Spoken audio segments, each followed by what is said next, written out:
commencement address this evening, or this afternoon, I never know which one to say, it's that in-between time, will be given by Mr. John Westol, who's been a beloved faculty member here at St. John since bell bottoms were in style the first time. Many members of this senior class grew up with him as their middle school teacher and have developed a special bond with him as generations of saints have done before them over many, many decades of teaching, and that is not a dig. And I should also say the Michigan comment wasn't a dig at you. I know Mr. Ron's out there, so I don't want you to roast me right now. That was, Michigan's great. If you've known John for any time at all, whether he was your colleague or your teacher or your coach or your child's teacher or your child's coach, however you knew him, you know that he lets his energy and his excitement and probably most of all his humor shine through everything that he does.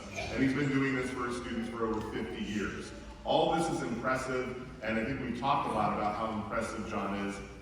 But honestly, the most impressive thing about John is the fact that he lets his love of Jesus show through in everything he does. He is a walking example of what it is to be a Christ-like follower, to just be pouring out love and excitement. Every time you talk to him, you feel like he actually wants to talk to you. I'm sure there's times he doesn't, but you would never know it because he always acts so enthusiastic every time you're talking to him. He is truly a part of what I think makes St. John feel like St. John. There's nobody else that I feel like bleeds more blue and gold other than maybe Mrs. Tillis, but between the two of them, they completely embody what St. John is all about. So please, give a big round of applause for our speaker this evening, Mr. John Westol.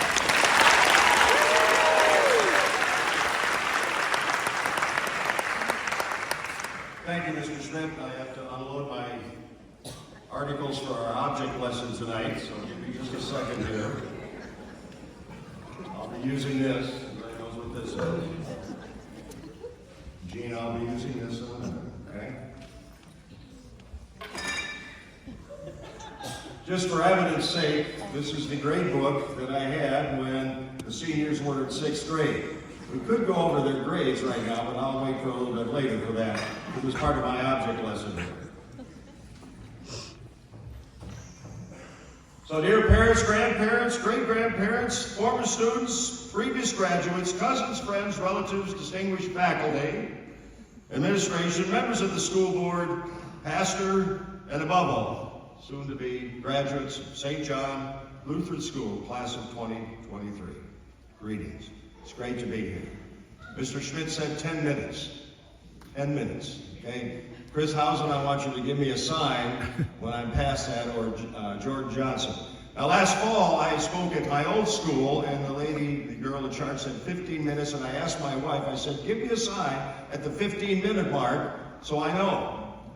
So I had just told this great joke about the pastor up there, and I looked down at Ruth, and I thought she went like this. Well, after it was all over, I said to her, that was 15 minutes, right? And she said, no, that was 30 minutes. And I said, but you gave me this sign. She said, I gave you this sign. I said, but everybody stood up at the end and applauded. And she said, that's because you were done. So greetings. And Mr. Schmidt, I'm going to try to I won't mention Michigan much at all in this. But right now, last year, at the 2022 graduation, I was asked at the last minute to give the speech, to read the speech, because the teacher that was supposed to give it, Steve Beneke, suddenly fell ill at about 9 o'clock in the morning. He called me, he said, can you read my speech? And you know what? I had so much fun doing it, I volunteered to do it again. I said, can I speak to this year's class? But there's 3 reasons why I want to do that. First reason is, as Mr. Schmidt may have mentioned, this is the 60th anniversary of my graduation from high school, the class of 1963. How about that? It's 1963.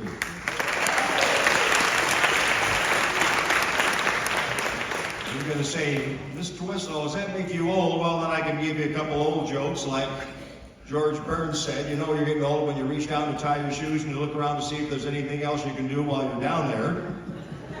Or my cousin Leo, when I told him last summer, we were talking and I said, you know, I'm not as young as I used to be. And he said, you're not as young as anybody used to be. And the third line that he also got into me, we were talking about racing, and I said, I may have lost a step or two, and he said, you haven't lost a step, you've lost a flight of stairs.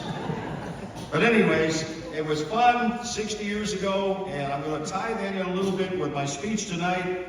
And then 35 years ago, as I said, there's three reasons. Mike Seifert, former teacher at St. John, who's still in town, and I decided we were asked to give the graduation speech right here in the Ocala City Auditorium, which is now the Riley Center. And so I thought, 1988, 2023, why not again? And the third reason, as I already mentioned, was many of the members of this class in 2023 were in my 6th grade class, A or B, my last full-time year of teaching. Now, I'm still subbing, and I sub all the time. In fact, I subbed the last 3 weeks. Last year, I subbed for my wife in the library for the first time. Was that an experience? I looked at her schedule, and it said 3-year-old kindergarten, 20 minutes. And I said, 20 minutes? 20 minutes? And my wife said, and I quote, "It's a long 20 minutes." And it was, and I won't get into that. But this class and several members, as I said, and I look back at the past 60 years since I graduated, and a few historical events have happened and given our nation and the world a jolt. And of course, the first one that I recall, and actually, Mr. Knupfel talked about it, and Mr. Schmidt, COVID from 2020. That's when it started. And maybe you remember the class of 2020, they drove around the parking lot in cars, and we waved to them. That's how bad it was. So all that you've been through, it makes this graduation that much more special. But now let's go back 60 years when I graduated from high school, the class of 1963. Lansing Everett High School. And we were filled with excitement because it was a brand new high school. The faculty was young. They were called the Whiz Kids. And special, what made it so special was that we had a devotion every morning and a prayer every morning. Now this is a public high school at that time. You remember that. So a new school, and of course, we had a young, vibrant president, John Fitzgerald Kennedy. And he was so engaging and so involved that the era that he was in became known as Camelot, if you recall that. That's how special it was. We were talking about putting a man on the moon, which nobody thought of doing. The only time I even thought about it was I watched Walt Disney Presents or something, or some of the great science fiction movies of the 1950s. But this was reality. This was going to happen. Yes, we had all kinds of optimism. Everything was going on. The only thing that was a drawback was the Cuban Missile Crisis in the fall of '62. But JFK looked those Russians in the eye, and they blinked, and we went on. That all came crashing down after graduation. As those of you that are historians remember, about 5 months later, November 22nd, 1963, an assassination that rocked the world. What were we to do? Suddenly everything was thrown into a horrible, horrible, horrible mess. And we had to look to something to solidify what we were. Thankfully, the Bible verse that I'm picking for today, which was your first memory verse, you 6th graders, 2 Timothy 4:7, that's our verse for tonight. Fight the good fight, finish the race, and keep the faith. Those of you that I've had in class or coached over the years know fight the good fight can mean a number of things. And I remember telling you stories about my first day of junior high when I walked in the door, turned around, and walked out. All those big 9th graders scared me. I walked all the way home, 2 miles. Or the bullying that that happened in 7th grade PE class. Things were pretty rough back then. But as Tom Hanks says in A League of Their Own, it's not supposed to be easy. If it was easy, everybody could do it. So we made it. We got through that with a lot of prayer. We had to realize, and we need to realize, that it's God who provides the encouragement and the strength to carry on in His name as we focus our attitudes and actions on Him. That's what makes it special. Many of the things that you encounter fade away, just like Mr. Schmidt said, bell-bottom pants. Well, they were big 50 years ago, 40 years ago. Now tight pants, that was the 50s. The ducktail, that was the 50s. Okay, everything changes. but God is constant. He is with you. He will not forsake you, and I'll bring that verse up again. Next one is finish the race. Okay, for you guys who ran track, the baton, you know that there are two kinds of handoffs, the blind handoff and the visual. Both handoffs signify how God transfers and helps us and is always there for us. In the blind handoff, we're trusting that that person's going to get the baton to us. In the visual handoff, God is reaching back to us when we need him the most so that we can get to him. So we finish the race. Learning and growing in faith is a lifelong pursuit, and this is how God designed it. Now the hard part will be coming in some ways as you embark on that next leg of the relay. Again, it may not be easy, but it's not supposed to be easy, is it? Now I've told you many stories, many of you over the past years, that coincide with Paul's final statement, keep the faith. Faith in yourself, whether it's on the basketball court, football field, the baseball diamond, on the track, in the classroom, faith in others, and especially faith in God. That faith in him will allow you to endure any hardship, any situation, any trouble. He will not, as it says in Deuteronomy 31:8, Jennalisa's Bible verse, leave you or forsake you. God's love and guidance is constant. Finally, as I look back on my life, how am I doing, Chris, okay?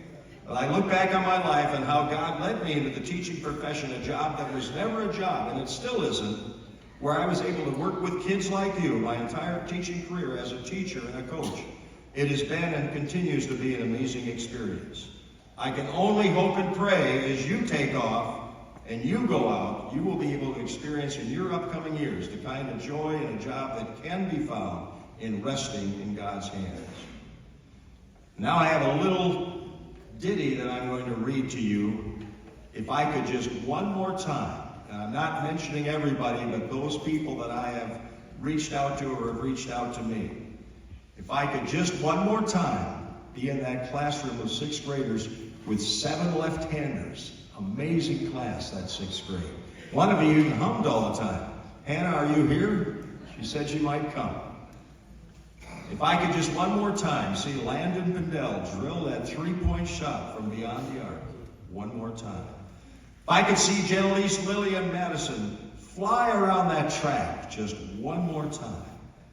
If I could go back in time and see Sarah sing How Great Is Our God in church when she was 4 years old. I remember that. If I could one more time see Julia with all of her curly Shirley Temple hair scurrying around the gym during rehearsal for Saints on Stage and Annie. One more time. If I could see Nick make one of his patented moves to the basket, driving through a scrum of players and Samoa emergency on the other side and scoring. One more time. If I could just one more time see Bella's dad carrying all her stuff to class because he said there'll come a time when she won't want me to do it for her. One more time. If I could watch Austin sing his heart out, displaying a talent that few of us have. One more time. If I could see how gracefully, one more time, Sailor moved under the ball in volleyball to get the set and always seemed to have the right angle and height with a precision that she, of course, always had in the classroom. If I could one more time marvel at how quickly Ashton moved that chair out from behind me as I turned around to kick it in the game against Meadowbrook. One more time, he was a great manager. If I could hear Jazzy sing one more time to remember how well she sang way back in 6th grade, I knew she was going to be good. But this good? Now about track. And if I could see the joy in Isaac's face when I delivered my son Matthew's bike to his house so that he would have a bicycle to bike and a bike trip to the Y, which he won in the class auction, 6th grade class auction. One more time. I don't think you can ride that anymore though, Isaac. And finally, Gina gave me this card, and I'm going to read it. This is when 6th grade was over, and I'd like to read it to you in conclusion, if I can get through it. Thank you for an amazing school year, Mr. Westall. I was so scared of coming to a new school, but I felt so welcomed at St. John. I'm going to be so sad that I won't have you next year, but I will be excited to see you in the hallways. Love, Gina Hauser. Gina, thank you. Thank you for coming to St. John. Thank you, parents, for sending your kids to St. John. Thank you, everyone. Remember, fight the good fight, finish the race, and keep the faith. And now, in conclusion, what I'm going to ask you to do is we're going to sing God Bless America. So I'm going to ask everybody to stand up. We're going to do a lead-in here, right, Mr. Bile?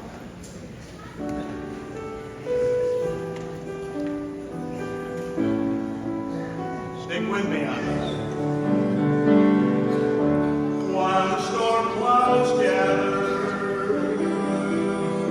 far across the sea, let us swear allegiance to a land that's free.